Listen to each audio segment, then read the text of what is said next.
వేదిక యూట్యూబ్ వీక్షకులందరికీ నమస్కారం. నేను మీ డాక్టర్ నాగులపల్లి మహేష్ చంద్ర భరద్వాజన్. పంచతత్వాలు అనే సిరీస్‌లో 5 ఎలిమెంట్ సిరీస్‌లో మన శరీరం పంచభూతాలతో కూడుకున్నది గనుక ఎయిర్ ఎలిమెంట్. ఈ ఎయిర్ ఎలిమెంట్ అనేది ఏం చేస్తుంది? ఎయిర్ అంటే గాలి, వాయువు అని అందరికి తెలుసు. మనం జలం లేకున్నా అంటే నీళ్లు లేకున్నా దప్పికైనా కూడా కొద్దిసేపు బతుకుతాం. అలాగే చలి పెట్టినా అంటే ఫైర్ ఎలిమెంట్ తక్కువైనా కూడా ఎక్కువైనా కూడా మనం తట్టుకోగలం. ఒక సర్టెన్ స్టేజ్ వరకు. అలాగే ఎర్త్ ఎలిమెంట్ అంటే ఆహారం, ఫుడ్డు. ఈ ఎర్త్ ఎలిమెంట్ ఆహారం లేకున్నా కూడా మనం కొద్దిసేపు బతకగలం. పాపం మన తెలుగు రాష్ట్రం కోసం కొట్లాడిన పొట్టి శ్రీరాములు గారు మహానుభావుడు ఎక్కడున్నాడో వారికి నమస్కరించి శిరస్సు వంచి నమస్కరిస్తున్నాను. ఆయన 53 రోజులు నిరాహార దీక్ష చేసి మన తెలుగు వాళ్ళ కోసం రాష్ట్రం సాధించి ప్రాణాలు వదిలాడు. కానీ పాపం ఆయన తలుచుకున్న వాళ్ళు ఎవరు లేరు. మన తెలుగు వాళ్ళ కోసం మనకు ప్రాణత్యాగం చేసిన పొట్టి శ్రీరాములు ఎంతమంది తలుచుకుంటున్నారు? ఏదో ఈ మధ్య ఆయన పుట్టిన రాష్ట్రానికి నెల్లూరు జిల్లాకు పెట్టడం చాలా కాస్త హ్యాపీ, సంతోషం, కాస్త తృప్తి. సరే, అలా అంటే ఇక్కడ చెప్పేదేంటంటే, మనిషికి నీళ్ళు తాగకుండా కొద్దిసేపు దప్పికైనా బతకగలం. చలి పెట్టినా, బాగా వేడైనా తట్టుకోగలం.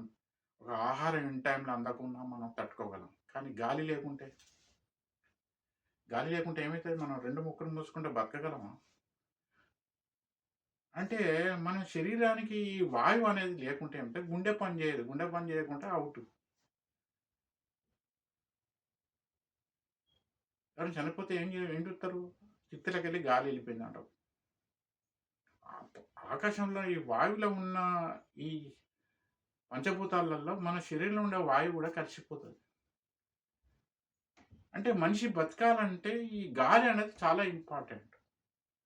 అలాగే ఒక మనిషి బతకడానికి కేవలం ఒక ఆక్సిజన్ గాలి ఉంటేనే సరిపోదు. తాత్కాలిక సంబంధం అదే విధమైన ఒక ఆదాయం అనేది ఉండాలి. గాలి ఉంటేనే మంట వెలుగుతది. గాలి ఉంటేనే స్టవ్ వెలుగుతది. ఎయిర్ అంటాం. ఆ గాలి ఉంటేనే వెహికల్ ముందుకోగలుగుతది.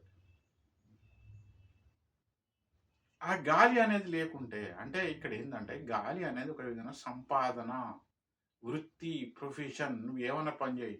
నువ్వు అడ్డకూలిగా, ఒక డ్రైవరుగా, లేకుంటే ఒక పైలట్‌గా, విమానం ఫ్లైట్ కాదు, షిప్ నడిపేవి కాదు. నువ్వు ప్రపంచంలో ఏ వృత్తి అయినా జెయి నీకు వీలైంది. భగవంతుడిచ్చిన వృత్తి నీకు వీలైంది. నువ్వు చదువుకున్నా, నేర్చుకున్నా, నువ్వు ఏ వృత్తి అయినా జెయి. నీకు ఆదాయం అనేది కంపల్సరీ అవసరం. ఆదాయం అనేది లేకుంటే నీకు జీవితం నడవదు. ఎంతకాలం ఎన్ని రోజులు అప్పులు తీసుకుంటాం? అప్పులు చేసుకొని బతుకుతాం. సో, ఈ వాయుతత్వం అనేది లోపిస్తే అక్కడ స్థిరత్వం అనేది జీవితంలో ఉండదు. వీళ్ళ వాయుతత్వం లోపించిన వాళ్ళు ఏమవుతారంటే, ఈ వృత్తి కొన్ని రోజులు, ఆ వృత్తి కొన్ని రోజులు, ఆ పని కొన్ని రోజులు, ఈ పని కొన్ని రోజులు ఇలాంటివి చేస్తారు. అలాగే వాయుతత్వం లోపిస్తే ఏమవుతది? జీవితంలో ఎదుగుదల అంటూ ఉండదు. ఎదుగుదల అంటే హైట్ ఎదుగుదల కాదు. ఈవెన్ ఎయిర్ ఎలిమెంట్ లోపిస్తా కూడా ఎదుగుదల జీవితంలో హైట్ ఎదుగుదల తక్కువుంటది. ఈ ఎయిర్ ఎలిమెంట్‌లు శరీరం లోపిస్తే నీకు ఇంట్ల లోపిస్తేనో ఇంట్లో లోపిస్తే ఏమైతది? నీకు బయట బాహ్య ప్రపంచంతో సంబంధ బాంధవ్యాలు సరిగ్గా ఉండయి. ఆడపిల్లకి గాని, మగపిల్లలకి గాని సరైన మ్యాచెస్ రావు. సరైన మ్యాచెస్ రావు. వచ్చినా కూడా నువ్వు ఊహించినట్టు, నీకు సరిపోయేటి, నువ్వు ఆశించినట్టి ఉండవలసిన విధంగా ఉండయి. అంటే నీకు ఈ వాయువు అంటే ఏంది? నీకు ఇతరులకున్న రిలేషన్ కలిపేది. మనం ఒక ఫోన్ ద్వారా గానీ, ఒక మెయిల్ ద్వారా గానీ, ఒక ఇంటర్నెట్ ద్వారా గానీ ఏం చేస్తున్నాం మనం?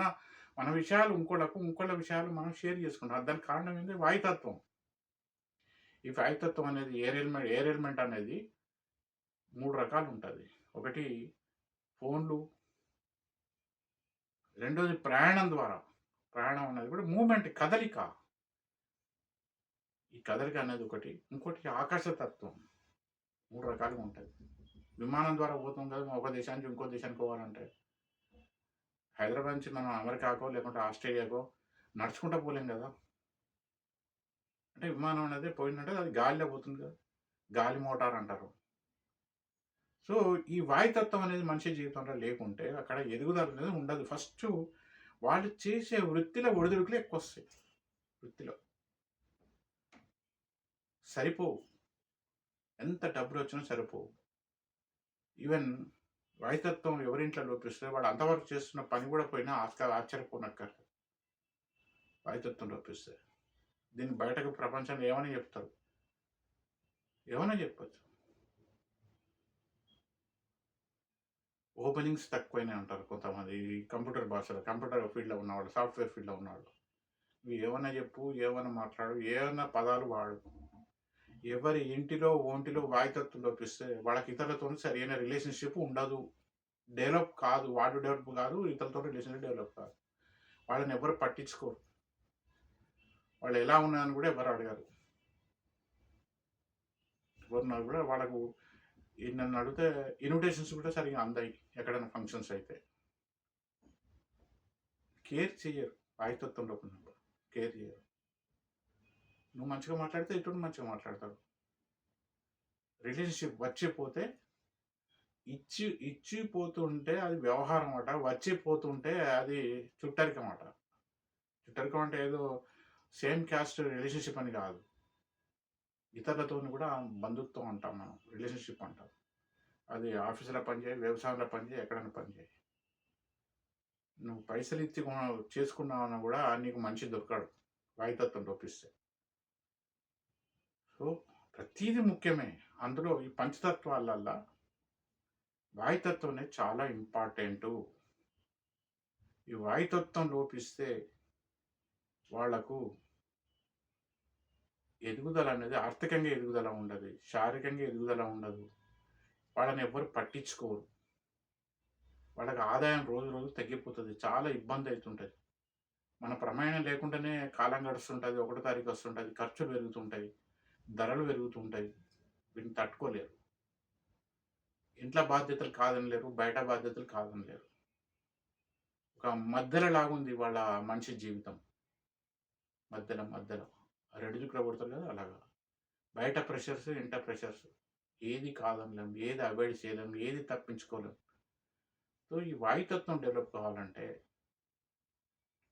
వీళ్ళు ఎక్కువ శాతం ఆంజనేయ స్వామికి దండం పెట్టాలి. ఆంజనేయ స్వామిని పూజలు చేయాలి. ఆంజనేయ స్వామి సుందరకాండ పారాయణం చేయాలి. ఇంట్లో ఆంజనేయ స్వామికి సంబంధించిన, సుందరకాండకు సంబంధించిన ఇలాంటి మంత్రోచ్చారణలు ఎక్కువ ఉండాలి. వాయువు. అలాగే ఇంకోటి వీళ్ళు ఏం చేయాలంటే విష్ణుమూర్తికి సంబంధించిన గుళ్ళు ఎక్కువ దర్శించాలి. విష్ణుమూర్తి. నువ్వు అడ్డబొట్టు పెట్టుకో, నిలువు పెట్టుకో, అది నీ ఇష్టం, వ్యక్తిగత ఇష్టం. గుండ్రంగా బొట్టు పెట్టుకో, ఏమైనా పెట్టుకో. వాయుతత్వం ఎందుకంటే విష్ణుమూర్తి స్థితికారకుడు. స్థితి, నువ్వు ఉండడానికి స్థితికారకుడు. ఆయన దగ్గరనే లక్ష్మి ఉంటుంది. అంటే వాయువు అంటే ఏంది? నువ్వు లక్ష్మి అన్నట్టే. అందు గురించి ప్రతి బుధవారం రోజు విష్ణుమూర్తికి సంబంధించిన గుళ్ళు దర్శించాలి. లక్ష్మీ అమ్మవారికి సంబంధించిన గుళ్ళు దర్శించాలి బుధవారం.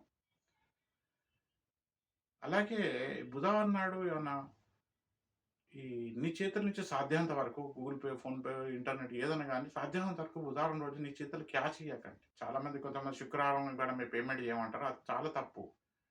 మంగళవారం నాడు అప్పులు చేయొద్దు. బుధవారం రోజు మన చేతి నుంచి డబ్బులు ఇతరులకు ఇవ్వకూడదు.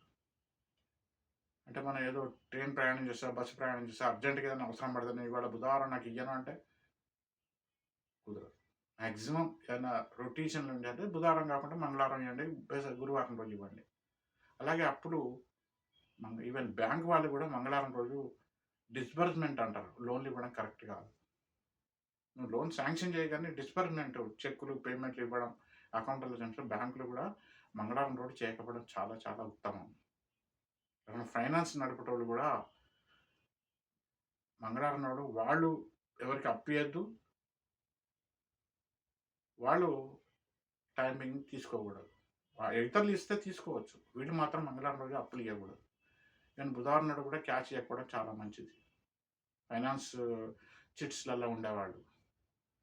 సో, ఈ వాయుతత్వం లోపించకుండా కాస్త పెసరపప్పు ఎక్కువ తినాలి. కూరగాయలు, బీరకాయలు, బెండకాయలు, సొరకాయలు ఇలాంటి కూరగాయలు ఎక్కువ తింటూ ఉండాలి. ఆకుకూరలు. తర్వాత దేశీయ గోవు పాలు. గోపురం ఉన్న గోపురం కాదు. మూపురం ఉన్న ఆవు పాలు, దేశీయ గోవు పాలు తాగుతుండాలి. రోజు కనీసం ఒక కప్పడు. ఇలాంటివి చేసేదుంటే వాళ్ళకు కాస్త ఈ ప్రొఫెషన్ అనే డిస్టర్బెన్స్ అంటూ ఉండదు. ఉంటాను. నాకు తెలిసిన విషయాలు చెప్పాను. మీకు నచ్చితే నా అభిప్రాయాన్ని ఇతరులతోని కూడా షేర్ చేసుకోండి. మాక్సిమం ప్రతి బుధవారం నాడు విష్ణుమూర్తి గుడికి సంబంధించి ఏదైనా గాని, అది శ్రీరాముడు, నరసింహస్వామి ఏ అవతారం అన్నా గాని, జగన్నాథ ఆలయం కావచ్చు, ఏదైనా కావచ్చు, మీరు బుధవారం రోజు మీకు అర్థమయ్యే భాషలో చెప్పాలంటే విష్ణుమూర్తి ఇంకా అర్థం కావాలంటే నిలువుబొట్టు స్వామి గుడి దర్శించండి. లక్ష్మీ అమ్మవారి గుడి దర్శించండి. మీకు వాయుతత్వం అనేది, ఆర్థిక ఇబ్బందులు అనేది తగ్గుతది. ఉంటాను. నమస్కారం. అందరికీ శుభాకాంక్షలు.